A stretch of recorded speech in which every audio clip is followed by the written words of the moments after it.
సియోను, యెహోవా నన్ను విడిచిపెట్టి ఉన్నాడు, ప్రభువు నన్ను మరిచి ఉన్నాడని అనుకొనుచున్నది. స్త్రీ తన గర్భమును పుట్టిన బిడ్డను కరుణింపకుండా తన చంటి పిల్లను మరుచునా?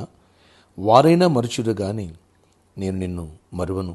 చూడుము, నా అరచేతుడి మీద నేను చెక్కియున్నాను, నీ ప్రాకారములు నిత్యము నా ఎదుట ఉన్నవి. యెషయా 49:14-16 వరకు. Praise Jesus. ఈరోజు July 9th Tuesday. Good morning పరలోకనేసిన సంఘబిడ్డలకు, ఆత్మీయులకు, దైవజనులకు, ఇతర రాష్ట్రాలు, ఇతర దేశాలు, మన ప్రియులందరికీ కృప వెంబడి కృప దొరుకునుగాక, సమృద్ధి అయిన దీవెన కలుగునుగాక. ఫ్రెండ్స్, ప్రస్తుతం ఉన్న పరిస్థితిని బట్టి, నీ చుట్టూ ఉన్నటువంటి సమస్యను బట్టి, నువ్వున్న ప్రాబ్లంను బట్టి, నువ్వు పడిన స్థితిని బట్టి, నీ చెడిన స్థితిని బట్టి, ఈ అవమానాన్ని బేసేసుకుని ఇంకెందుకులే ఈ జీవితం, దేవుడు కూడా నన్ను మర్చిపోయాడు, దేవుడు కూడా నన్ను పట్టించుకోవట్లేడు, ఈ వ్యాధి పోతుందా, ఈ సమస్య పోతుందా, ఇంకెందుకోసం బతకాలి, ఎవరి కోసం బతకాలి, బతికి ఏం సాధించాలి అని నిరుత్సాహంలో ఉన్నావా? No no no no no ప్రభు అంటున్నారు, స్త్రీ తన గర్భమును పుట్టిన బిడ్డను కరుణింపుకోకుండా ఉంటుందా? ఆమన్నా మరిచినేమో, నేను నిన్ను మరవను. చూడు, నా అరచేతులను చిక్కున్నాను, నీ దుఃఖ దినములు సమాప్తమగునుగాక. ఇప్పటి కాలపు శ్రమలు నీ ఎడల ప్రత్యక్షం కాబోయే మహిమీదుట ఎన్నదగినవి కావు. నీకు మంచి రోజులు దేవుడిస్తున్నాడు. నిన్ను లేవనెత్తే సమయం ఆసన్నమైంది. ఎక్కడ అవమానించబడ్డావో అక్కడ గణపరచబడిపోతున్నావు, ఎక్కడ నష్టపోయావో అక్కడ 7 లాభాన్ని దేవుడు నీకు ఇవ్వబోతున్నాడు. ఎక్కడ ఎవరి చేతిలో మోసపోయావో వారి నుండి దవడ సందుల్లో నుంచి లాగి మరి దేవుడు నీకు ఇస్తాడు.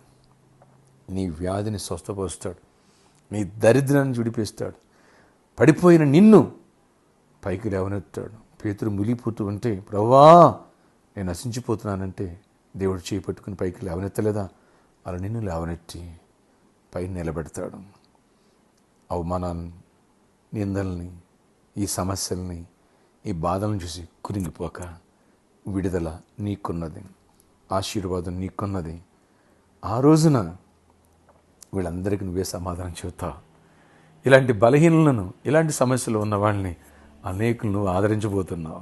ఎవరైతే ఇక సమస్యలు కృంగిపోయి ఆత్మహత్య చేసుకోవాలనుకుంటున్నారో వాళ్ళందరూ ధైర్యపరిచి ప్రభుతోటి తెప్పిపోతున్నావు. దేవుడు నిన్ను బలపరచిపోతున్నాడు, మంచి రోజులు ఇవ్వబోతున్నాడు, ఘనమైన స్థానానికి దేవుడిని ఎక్కించిపోతున్నాడు. ఆయన అరచేతులని చెక్కున్నాడు. బిడ్డ, మర్చిపోవద్దు. నీ సమస్యల్లో ఆయన లేడనుకున్నావా? ఆయన ఉన్నారు, ఆయన చూస్తున్నారు. నీ శత్రువుకి ఆయన పనిష్మెంట్ ఇచ్చి నేను లేవనెత్తి పైన పెట్టబోతున్నారు. ధైర్యం తెచ్చుకో. ప్రార్థన ఆశ్చర్యకరుడు నీకున్నారు. కృపగల దేవుడు అయ్యా. ఒకవేళ తల్లి తన కన్నబిడ్డను మరిచిన, ఆమన్నా మరిచినేమో, నేను మరవనన్నావు, నా అర్చితం చెక్కునన్నావు.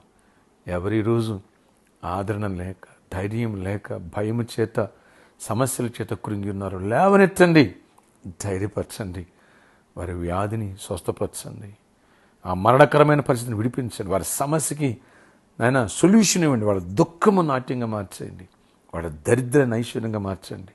ఆత్మీయంగా పడిపోయిన బిడ్డల్ని,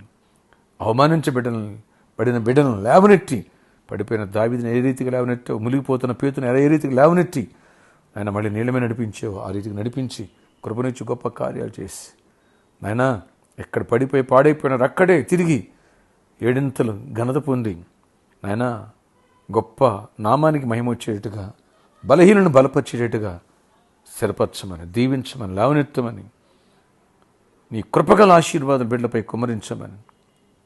ఎవరు గర్భాలనే కృంగిపోయినారో గర్భాలు ఇవ్వండి. ఎవరు గర్భిణీ స్త్రీలుగా ఉన్నారో క్షేమానికి ప్రసవాలు, ఎవరు చిన్న బిడ్డలతో ఉన్నారు ఆ చిన్న కూడా హెల్త్, ఎవరు సీజనల్ ఫీవర్స్ సఫర్ అవుతున్నారో సీజనల్ ఫీవర్స్ని గర్దిస్తున్నాను.